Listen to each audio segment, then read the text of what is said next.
Olá, boa noite a todos. Então, nós vamos continuar o assunto da semana passada sobre a Eucaristia, o sacramento da Eucaristia.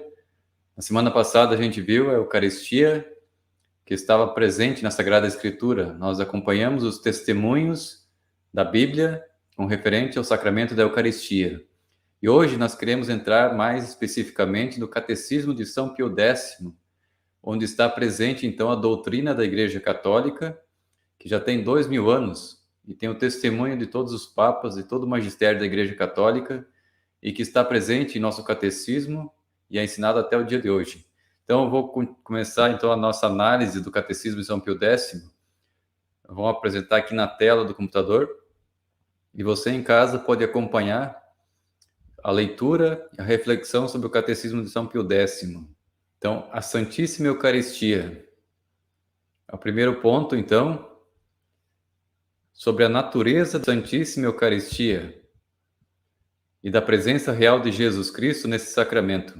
Como nós vimos na aula passada, a Bíblia mesmo demonstra que a Eucaristia não é um símbolo, é uma realidade, é uma coisa concreta, a presença real de Cristo em corpo, sangue, alma e divindade do Santíssimo Sacramento. A primeira questão que São Pio X vai colocar sobre o sacramento da Eucaristia é justamente o que significa esse sacramento. A Eucaristia é um sacramento. O que significa, então, essa palavra sacramento? Sacramento não é algo teórico, um conceito abstrato. O sacramento, ele reflete uma realidade concreta presente na realidade. Então, no sacramento, é um dom da graça divina que é efetiva, real, que é transmitida através desse sacramento. Por exemplo, você não vê as ondas de rádio, de TV, o 5G e outros tipos de onda, frequências eletromagnéticas da luz do sol, as infravermelho, ultravioleta, são todas ondas, coisas que nós não vemos com nossos olhos, entretanto, todos nós sabemos que é real, existe, apesar de não estar ao nosso acesso, à nossa visão. Da mesma forma, o sacramento da Eucaristia, ele comunica uma graça real, concreta. A graça, o que é? É justamente aquilo que não está presente na natureza. Nós temos a nossa natureza normal e a graça é um auxílio, um dom divino, sobrenatural, que não está em nós, é algo que vem de Deus. E esse algo que vem de Deus, a igreja chama como sacramento, que é aquilo que comunica o dom divino à natureza humana. Então, a Eucaristia é um sacramento, ou seja, é uma realidade sagrada, uma graça divina. Pela admirável conversão, então, de toda a substância do pão que é consagrado e se transforma no corpo de Jesus Cristo, e toda a substância do vinho no seu precioso sangue. Perceba que a mudança é total. São Pio X coloca que esse ato de consagração, que é realizado pelo sacerdote da Igreja Católica e pelo bispo católico, unicamente, não existe nenhuma igreja no mundo, nenhum tipo de religião possui esse poder de transformar as espécies do pão e do vinho em carne e sangue de nosso Senhor Jesus Cristo. Só aqueles que receberam a sucessão dos apóstolos, o poder sacerdotal. E ocorre mudança total da substância, tanto do pão quanto do vinho, e se torna, então, a carne e sangue de nosso Senhor Jesus Cristo.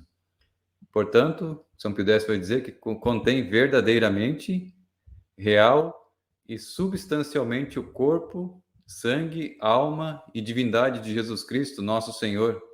Ou seja, o Cristo completo, tanto em sua divindade quanto em sua humanidade. E Jesus está escondido, então, aos nossos olhos, aos nossos sentidos, abaixo das espécies do pão e do vinho. Espécies significa justamente isso, a aparência, os acidentes, enquanto a substância é aquilo que está no mais íntimo e profundo do ser, daquela realidade que foi transformada. Já não há mais pão, já não há mais vinho, mas ali está presente o corpo e o sangue de nosso Senhor Jesus Cristo. Só ficam, então, os acidentes, aquilo que nós podemos tocar, sentir, que é a cor do pão, o cheiro do pão, o gosto, São realidades palpáveis, sensíveis, que permanecem como acidentes, por isso se chama espécies, enquanto que a substância já não é mais pão. A partir da consagração, ele já é o corpo e o sangue do Senhor Jesus Cristo. E para isso, para ser alimento espiritual para a nossa alma. Foi por isso que Jesus deixou. Depois, São Pio X, na próxima questão, vai falar sobre a pergunta: está na Eucaristia o mesmo Jesus Cristo que está no céu e que nasceu na terra da Santíssima Virgem Maria? Sim, na Eucaristia está verdadeiramente o mesmo Jesus Cristo que está agora, nesse momento, no céu e está na terra também. E o mesmo que nasceu da Virgem Maria há 2000 anos atrás em Belém. Então, Jesus está presente na Eucaristia, ali nas hóstias consagradas, no vinho abençoado, consagrado, da mesma forma, numa presença real, da mesma forma que estava, ou está no céu e está nos sacrários do mundo todo. E na próxima questão, por que acreditais que no sacramento da Eucaristia está verdadeiramente Jesus Cristo?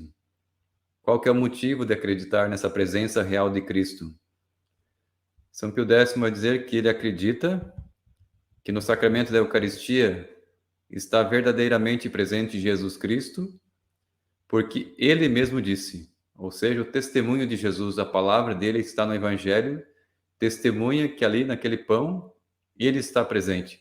É o testemunho do próprio Verbo divino, que é Deus encarnado. E também o outro testemunho é da Igreja, como ensina também a Igreja há 2000 anos. Desde os primeiros apóstolos lá, os 12 apóstolos até hoje, a Igreja continua testemunhando a presença real de Cristo na Eucaristia. São os dois testemunhos, que é a Escritura e a tradição, o magistério da Igreja. Na próxima questão, qual é a matéria do sacramento da Eucaristia? A matéria é aquela coisa sensível que é presente ali, que é consagrada. Então, o que é consagrado no sacramento da Eucaristia? Qual que é a matéria?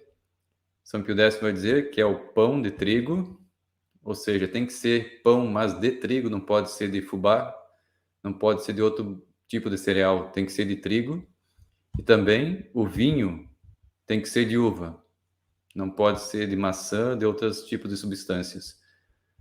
Então, especificamente, o que foi usado por Cristo na ceia é o que deve ser usado. A matéria tem que ser igual à de Cristo. Não pode trocar por ipioca ou qualquer outro tipo de bebida. Essa é a matéria que é utilizada na consagração, o pão e o vinho. Na próxima questão, qual é a forma do sacramento da Eucaristia? Nós vimos agora que a matéria é o pão e o vinho, e a forma, qual que é a fórmula que é utilizada pelo sacerdote na hora da consagração? Quais são as palavras, então? Essa fórmula, São Pio X vai dizer que são as palavras de Jesus Cristo, que ele utilizou na ceia, na última ceia. E essa palavra que consagra, então, o pão em corpo, o vinho em sangue, é essa: isto é meu corpo e este é meu sangue. Então, são as duas palavras que consagram, onde o poder do Verbo divino eterno transforma a substância do pão e do vinho. A próxima questão, que é a hóstia antes da consagração? Antes da consagração, ela é simplesmente pão de trigo, pão normal, pão comum. Antes da missa, é um pão comum. Mas depois da consagração, o que é a hóstia? Depois da consagração, a hóstia se torna, então, verdadeiro corpo de nosso Senhor Jesus Cristo, debaixo das espécies do pão, das aparências do pão, ali está o Cristo total. Vivo, verdadeiro, presente, uma pessoa concreta, assim como ele está vivo no céu, consciente, em sua onipotência, onisciência, onipresença, ali também está presente no sacrário e nas hóstias consagradas na missa, o mesmo Jesus vivo.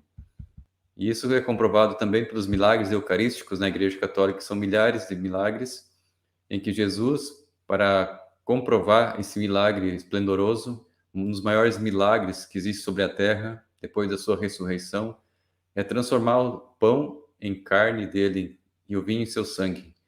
E ele deixou muitos testemunhos através de milagres eucarísticos, em que As hóstias se tornaram carne verdadeiramente, foram analisadas pelos cientistas em laboratório, e também o vinho se tornou em sangue, e também foi analisado no laboratório, como é o caso do milagre de Lanciano, na Itália.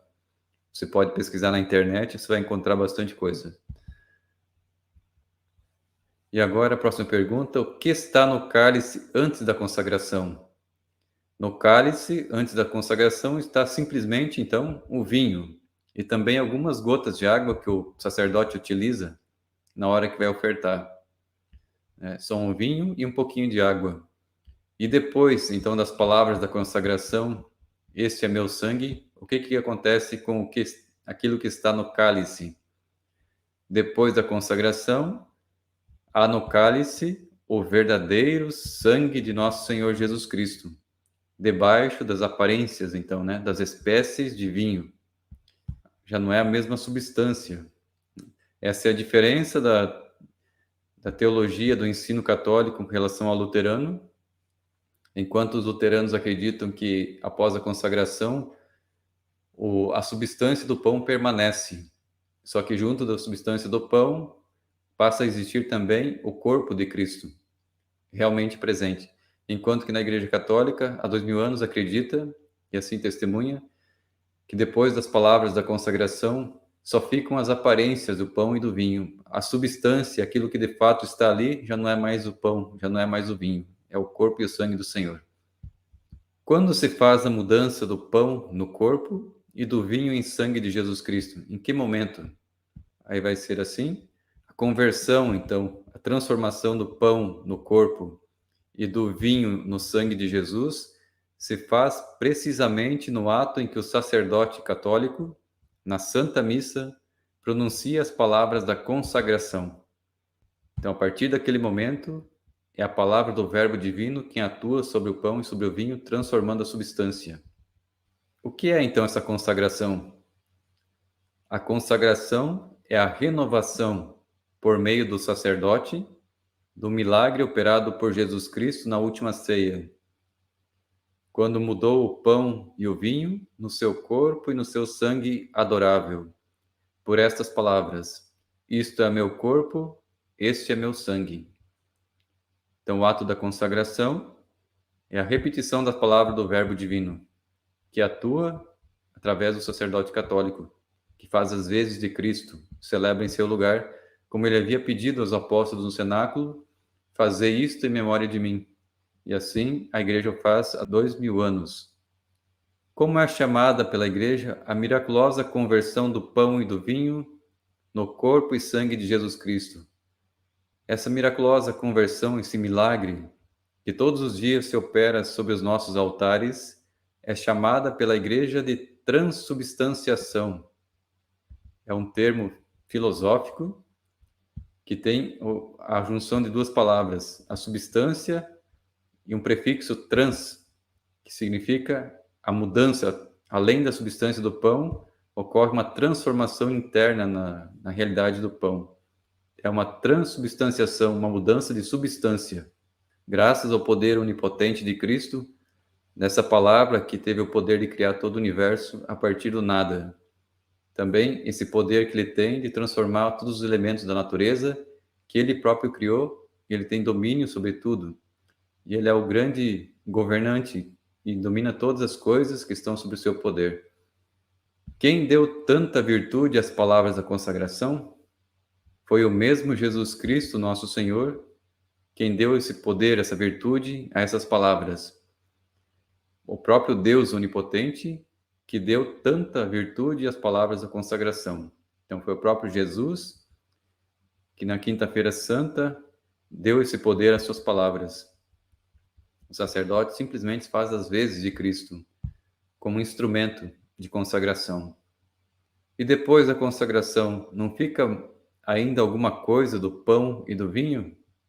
Depois, então, da consagração, ficam só as espécies do pão e do vinho, ou seja, só aquilo que parece aos sentidos, a aparência, o cheiro, o gosto, a cor, mas ali já não está mais nem pão e nem mais o vinho. Que são as espécies do pão e do vinho? Dizem-se espécies a quantidade, ou seja, quantas gramas tem de pão, de quantos ml tem de vinho, e ficam também as qualidades sensíveis do pão e do vinho, como a aparência, né, a figura, a cor do vinho, a cor do pão e o sabor. Mas tudo isso são apenas acidentes. A verdadeira realidade da substância já não é mais pão e nem vinho. De que maneira podem ficar as espécies do pão e do vinho sem a sua substância? Então, as substâncias do pão e do vinho ficam maravilhosamente sem a sua substância. Ou seja, já não tem mais a substância mais íntima, a identidade profunda daquela realidade, já não está mais presente naquela matéria. Mas tudo isso por virtude de Deus onipotente, Deus que tudo pode, pelo poder divino. Debaixo das espécies do pão está só o corpo de Jesus Cristo, e debaixo das espécies do vinho está só o seu sangue de Cristo? Então vai dizer assim, tanto debaixo das espécies do pão, como debaixo das espécies do vinho, está Jesus Cristo vivo e todo inteiro com seu corpo, sangue, alma e divindade. Ou seja, a pessoa total de Jesus. Próxima questão.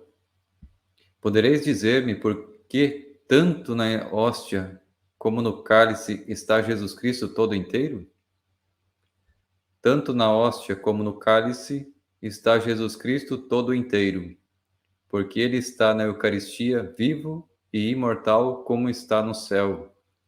Por isso, onde está o seu corpo, está também o seu sangue, e sua alma e sua divindade.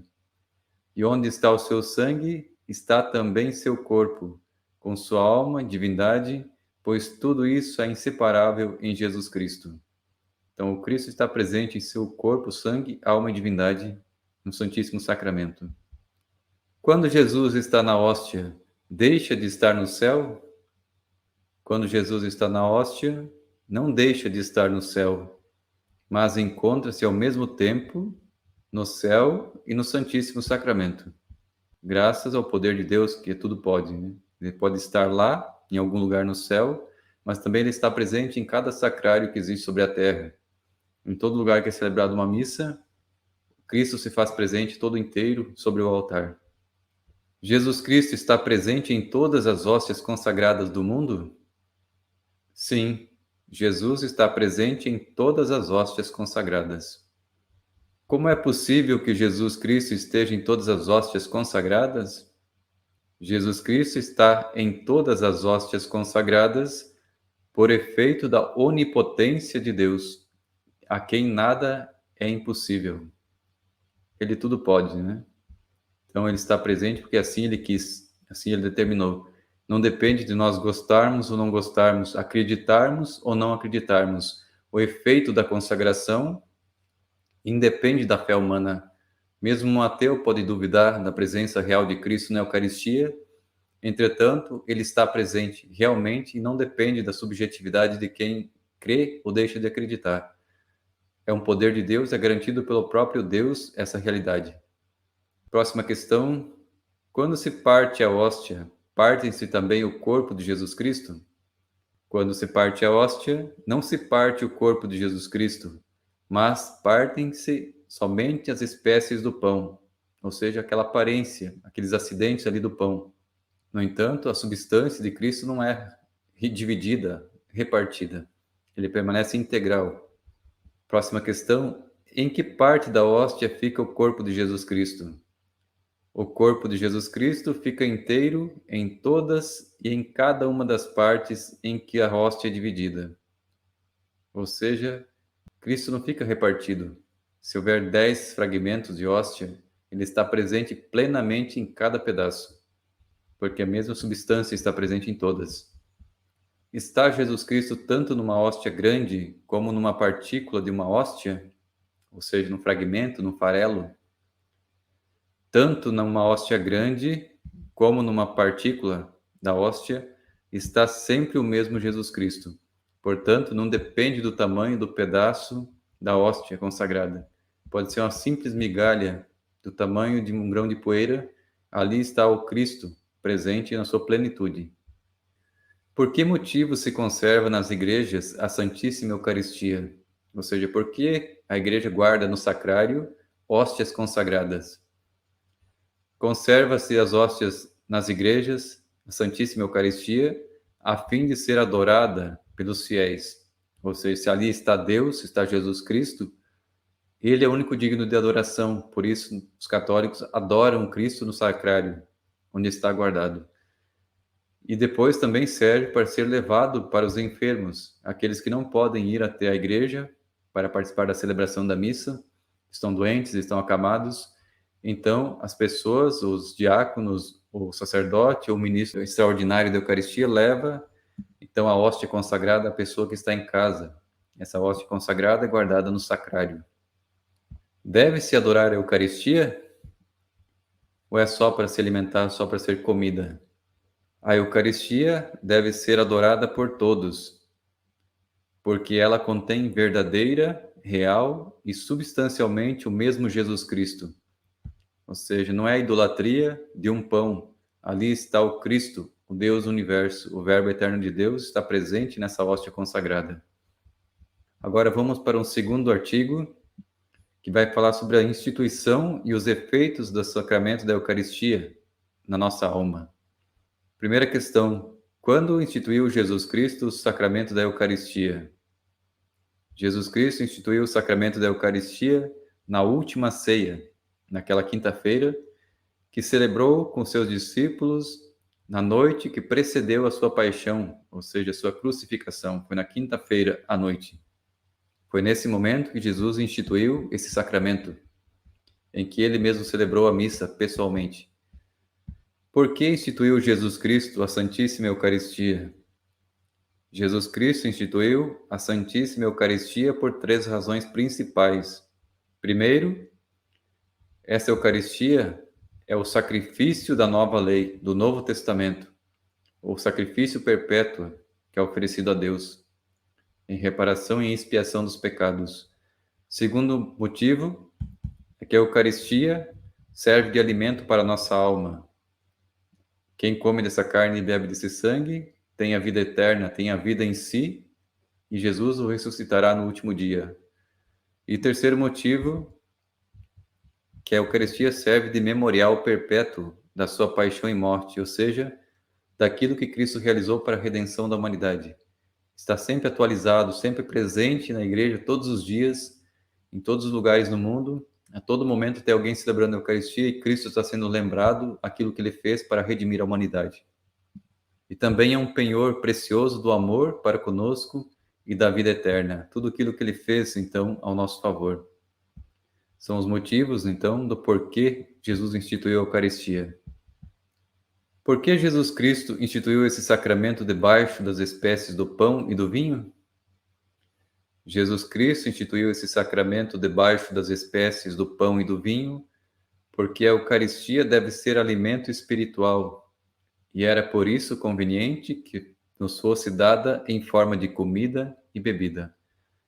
Ou seja, a própria constituição nossa de ser humano, nós não somos anjos para termos somente espírito.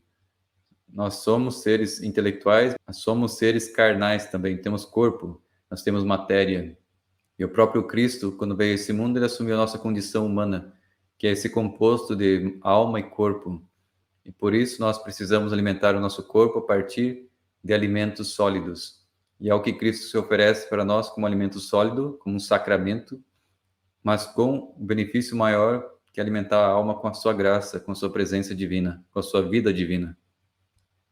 Que efeitos produz em nós a Santíssima Eucaristia? Os principais efeitos que a Santíssima Eucaristia produz em quem o recebe dignamente são estes. Primeiro, o benefício. Conserva e aumenta a vida na alma. Ou seja, se a pessoa está em estado de graça, não está em condição de pecado mortal, se ela está em dia com a sua confissão, ela vai conservar esse estado de graça que foi recebido a partir do batismo. Mas além de conservar esse estado de graça santificante, a Eucaristia vai aumentar a vida espiritual da alma. A inteligência vai se tornar mais aguda, a vontade vai se tornar mais forte para combater o pecado, as tentações. Tudo isso é um auxílio da graça divina, que como o alimento material sustenta e alimenta o corpo, assim também ele alimenta a alma nossa. Segundo benefício, então, a Eucaristia perdoa os pecados veniais. São aqueles pecados leves que não são graves o suficiente para romper a amizade do homem com Deus. E esses pecados veniais, que são leves, são perdoados pelo poder da Eucaristia. Na hora da missa, no ato penitencial, o sacerdote faz o exame de consciência e absolve os pecados veniais. E depois a pessoa recebe o Santíssimo Sacramento e esse pecado é lavado, é purificado. A alma sai com um estado de graça perfeito.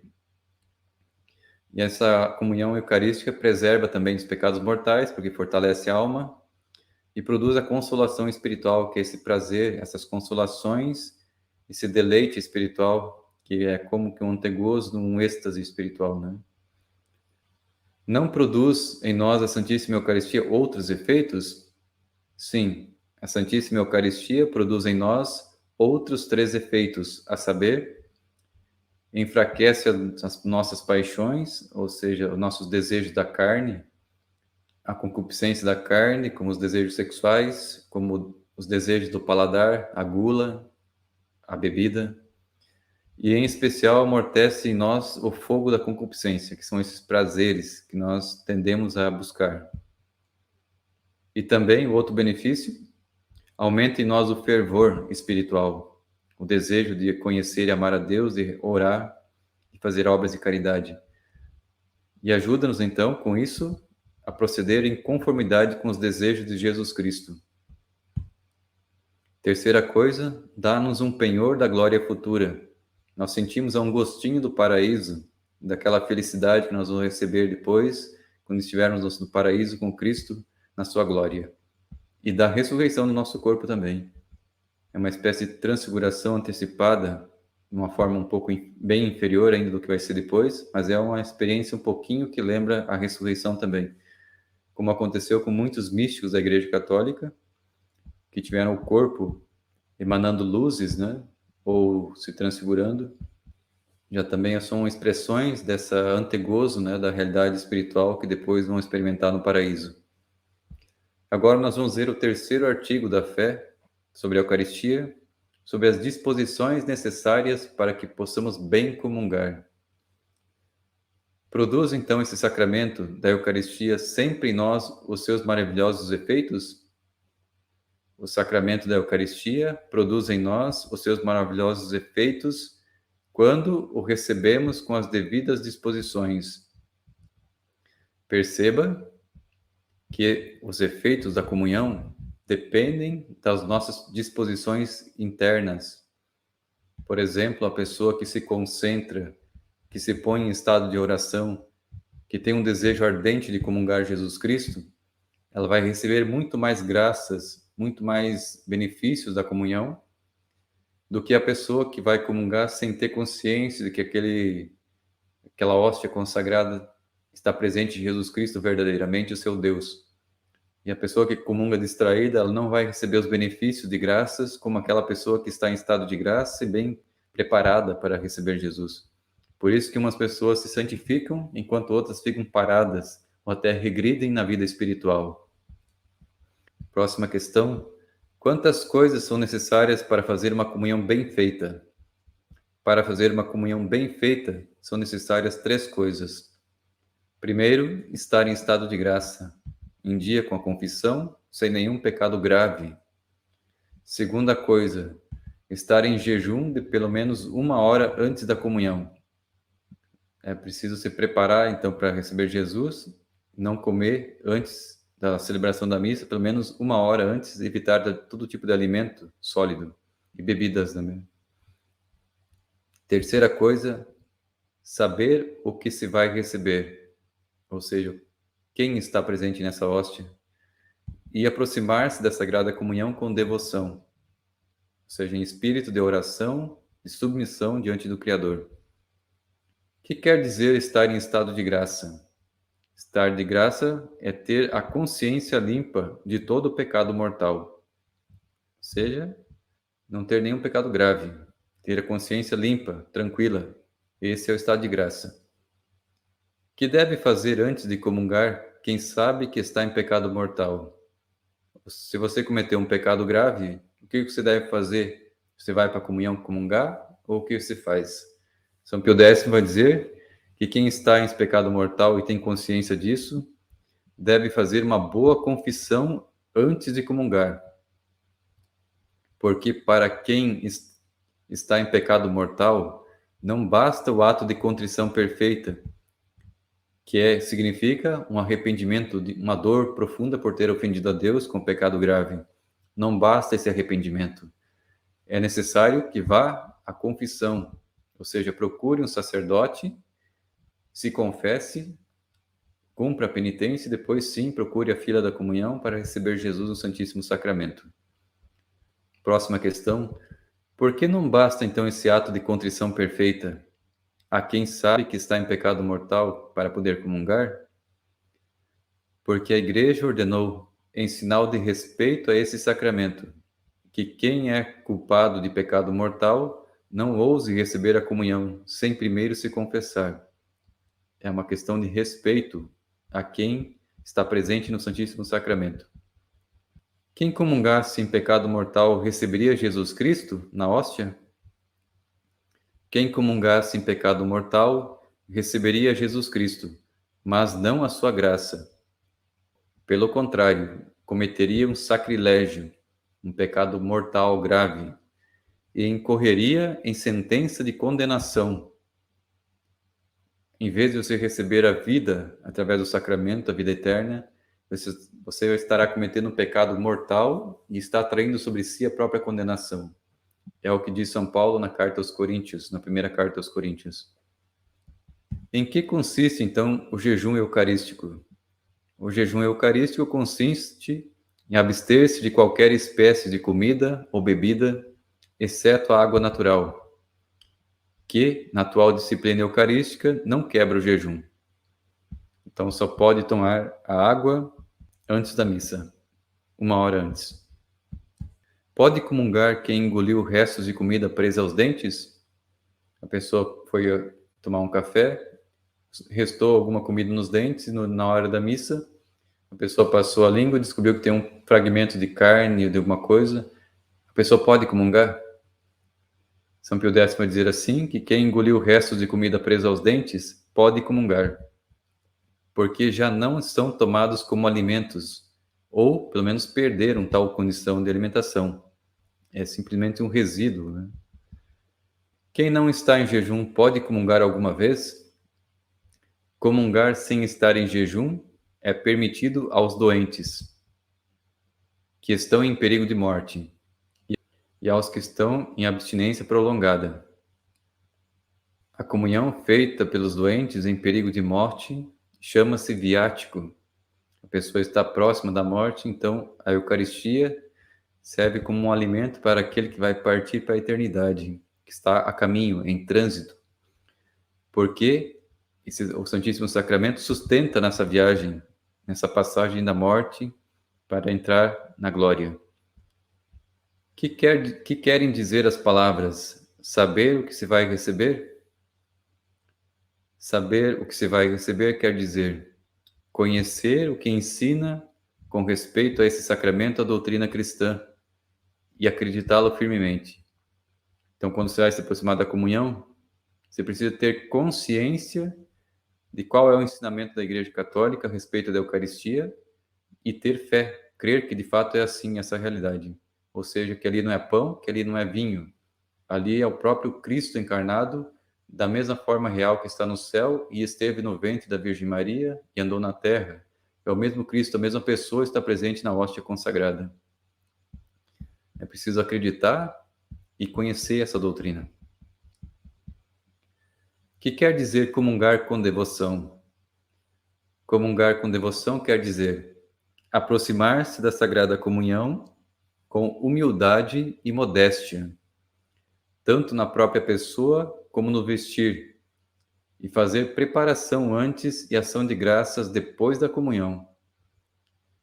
Então, a devoção na hora de comungar, ela reflete não só o que está no coração, na alma, mas também as expressões corporais, como, por exemplo, na alma precisa estar humildade diante do grande mistério de Deus, mas no corpo deve estar presente a modéstia, na vestimenta, né? Tanto na forma de vestir, né? Como também preparações internas, como ação de graça, que são as orações que você faz antes de receber Jesus na Eucaristia, e aquelas orações que você faz depois de receber Jesus na Eucaristia, que você faz ação de graças, que Jesus está presente em ti, você ora, então, em agradecimento a Jesus, conversa com Ele.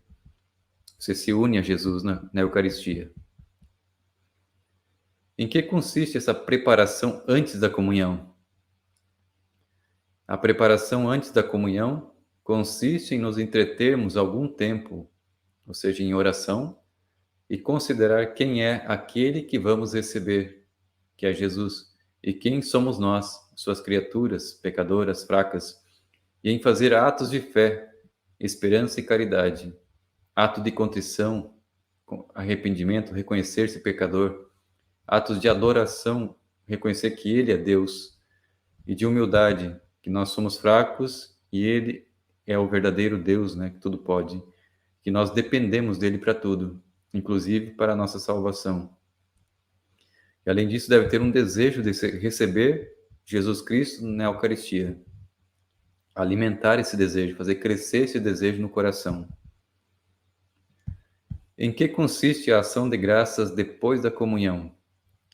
A ação de graças depois da comunhão consiste em nos conservarmos recolhidos à honra, à presença do Senhor dentro de nós mesmos.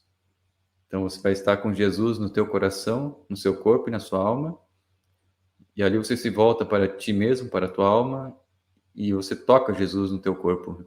Você conversa com Ele, você se entrega a Ele em oração profunda, em silêncio, em adoração. E nesse ato, você renova atos de fé com Jesus no seu corpo, de esperança e de caridade. Você vai realizar orações de adoração, de agradecimento, de oferecimento, de súplica, pedindo aquelas graças que são mais necessárias para nós e para aqueles por quem somos obrigados a orar. Sobretudo, uma licença especial em razão da moléstia, enfermidades, né, que nós precisamos de cura, libertação. O que se deve fazer no dia da comunhão? No dia da comunhão, então, a preparação para a Santa Missa, para receber a Eucaristia, já deve começar antes da missa. No dia da comunhão, se deve, então, manter-se o mais possível no recolhimento, ou seja, no espírito de oração, de interioridade, ocupar-se em obras de piedade, bem como cumprir com grande esmero os deveres de Estado. Estar naquele espírito de oração constante, naquela expectativa de que você vai participar da Santa Missa naquele dia e que você vai receber Jesus, o Santíssimo Sacramento. Portanto, esforçar-se o máximo para viver bem e não cometer pecados. Depois da Sagrada Comunhão, quanto tempo permanece Jesus Cristo em nós? Depois da Sagrada Comunhão, Jesus Cristo permanece em nós com a sua graça, enquanto se não peca mortalmente. Ou seja, a graça de Cristo, a graça santificante, ela vai permanecer conosco até o fim da vida, se não cometermos pecado grave, mortal. Entretanto, a presença real de Cristo, que está presente no pão, no vinho, e essa presença real dessa substância fica em nós enquanto ela não é digerida no estômago. Enquanto nosso corpo não absorve, então, essas aparências, esses acidentes do pão e do vinho. No quarto artigo, então, vai falar sobre as maneiras como nós devemos comungar. Como devemos apresentar-nos no ato de receber a Sagrada Comunhão? No ato de receber a Sagrada Comunhão, devemos estar de joelhos, é o que se faz diante de Deus, se ajoelha, se adora, com a cabeça medianamente levantada, com os olhos modestos e voltados para a Sagrada Hóstia, com a boca suficientemente aberta e com a língua um pouco estendida sobre o lábio inferior. Também as senhoras e meninas devem estar com a cabeça coberta. São todas orientações práticas orientadas pela Santa Igreja, de tal modo que a pessoa possa aproveitar o máximo possível desse momento tão importante, de alguém que é o próprio Criador do universo que está ali se oferecendo em alimento para ti.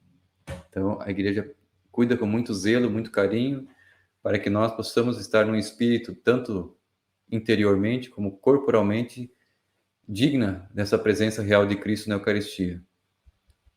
Como se deve, então, segurar a toalha ou a patena da comunhão, que significa aquele suporte que se coloca próximo à boca para que as partículas, então, dos fragmentos da hóstia não caiam no chão. Então, essa toalha ou essa patena da comunhão deve-se segurar de maneira que se recolha a sagrada hóstia, caso ela viesse a cair. Como se deve engolir a sagrada hóstia? Devemos procurar engolir a sagrada hóstia o mais depressa possível. Convém abster-se de cuspir algum tempo depois de comungar, para que toda a substância ali presente na hóstia possa ser consumida pelo nosso corpo. Se a sagrada hóstia se pegar ao céu da boca, que devemos fazer? Se a sagrada hóstia se pegar ao céu da boca, é preciso desapegá-la com a língua, nunca, porém, com os dedos. Ou seja, é só aguardar, dar um tempo, que a própria saliva vai fazer com que a hóstia se dissolva e ela vai descolar do céu da boca normalmente. Quinto artigo do preceito da comunhão, ou seja, é uma lei da igreja que a pessoa comungue. Todo católico precisa comungar. Vamos ver o que o catecismo ensina sobre o preceito da comunhão. Primeira pergunta: quando há obrigação de comungar? A obrigação de comungar todos os anos pela Páscoa na própria paróquia e, além disso, em perigo de morte. Então, o mandamento da Igreja Católica é comungar pelo menos uma vez por ano na Páscoa da Ressurreição. Lembrando que precisa ser, de preferência, na própria paróquia que a pessoa está morando, com seu pároco, e também pode ser consumida, comungado, se a pessoa está em perigo de morte. Então, a pessoa pode comungar. No entanto, para cumprir esse preceito, a pessoa precisa estar em estado de graça. Pessoas que vivem em uniões ilícitas, em adultério, pessoas que vivem amaziadas, elas não podem frequentar o sacramento da Eucaristia e, portanto, eles não conseguem cumprir esse preceito da igreja, que é comungar pelo menos uma vez por ano, porque está em estado constante e permanente de pecado mortal. Está em espírito de condenação eterna. Em que idade começa a obrigar o preceito da comunhão pascal? O preceito da comunhão pascal começa a obrigar na idade em que a criança é capaz de recebê-la com as devidas disposições, ou seja, aquelas disposições que foram comentadas ali em cima.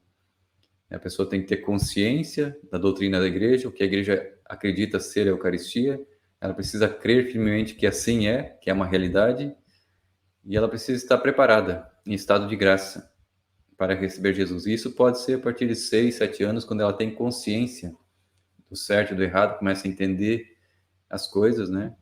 Então ela já pode ter a disposição para receber a Eucaristia. Pecam aqueles que têm idade capaz para serem admitidos à comunhão e não comungam? Aqueles que, tendo a idade capaz para serem admitidos à comunhão, não comungam, ou porque não querem, ou porque não estão instruídos por sua culpa, vão pecar então. Pecam sem dúvida. Pecam, outros sim, seus pais também. Ou quem lhes faz às vezes, aquele que é responsável, o tutor dessa criança. Se o adiamento da comunhão se dá por sua culpa, e hão de dar por isso severas contas a Deus. Portanto, a pessoa responsável pelas crianças, pelos filhos, e mesmo aqueles que cuidam crianças, elas são responsáveis para que essa criança tenha acesso à catequese, à instrução, e que possa, ao ter a consciência, ter acesso à comunhão. Se não faz isso por negligência, por omissão, acaba pecando gravemente. E Deus vai pedir contas depois, mais tarde. É coisa boa e útil comungar frequentemente? Sim, é coisa ótima comungar frequentemente e até todos os dias, contanto que se faça com as devidas disposições que nós comentamos anteriormente. E a última questão: qual a frequência com que se deve comungar? Pode-se comungar tão frequentemente quanto o permita o conselho de um confessor piedoso e douto. São Pio X aconselha a pessoa a ter um diretor espiritual, um sacerdote, que é piedoso, né? Alguém que tem devoção e tenha sabedoria, seja um doutor que possa guiar a alma dessa pessoa, de modo que ela possa receber dignamente, de modo frutuoso, esse sacramento da Eucaristia. Então, na próxima semana, nós vamos continuar, então, a reflexão. Hoje nós concluímos a parte da Eucaristia, o que ela significa, qual a natureza da Eucaristia, quais as disposições necessárias para bem comungar, e todas aquelas orientações que a Santa Igreja, através do seu catecismo, orienta aos católicos para receber o Santíssimo Sacramento. E nós vamos ver na próxima semana, então, sobre o sacrifício da missa, que é justamente onde ocorre a consagração da Eucaristia. Nós vimos nessa semana passada sobre a presença, a realidade da Eucaristia na Bíblia. Nós mostramos os textos, analisamos, refletimos juntos.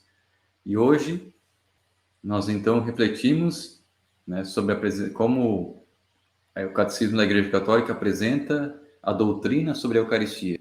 Como a Igreja acredita que é a Eucaristia, esse milagre grandioso que ocorre a todo momento na face da terra, que é o milagre de transformar o pão e o vinho em carne e sangue de nosso Senhor Jesus Cristo. São Padre Pio falou que se as pessoas soubessem o que acontece na missa, esse milagre grandioso, havia de ter guardas nas portas das igrejas para impedir que as pessoas entrassem, né, para que as pessoas tivessem um zelo maior por causa dessa grandiosidade que acontece na missa. Então, na próxima semana, nós vamos ver então a missa, a Sagrada Missa, onde ocorre então todo esse evento maravilhoso, que é a transformação do pão e do vinho em carne e sangue de nosso Senhor Jesus Cristo, que é celebrada pelo sacerdote da Igreja Católica e por seus bispos. Então, que Deus abençoe sua semana, que Deus conceda a ti a graça da fé na Santíssima Eucaristia, conhecer a doutrina da Igreja e vivenciar todos esses sacramentos maravilhosos que são meios de graças de salvação para nossas almas. Que Deus abençoe e vos guarde, tenha uma semana abençoada e até a próxima semana. Louvado seja o nosso Senhor Jesus Cristo, para sempre seja louvado. Amém.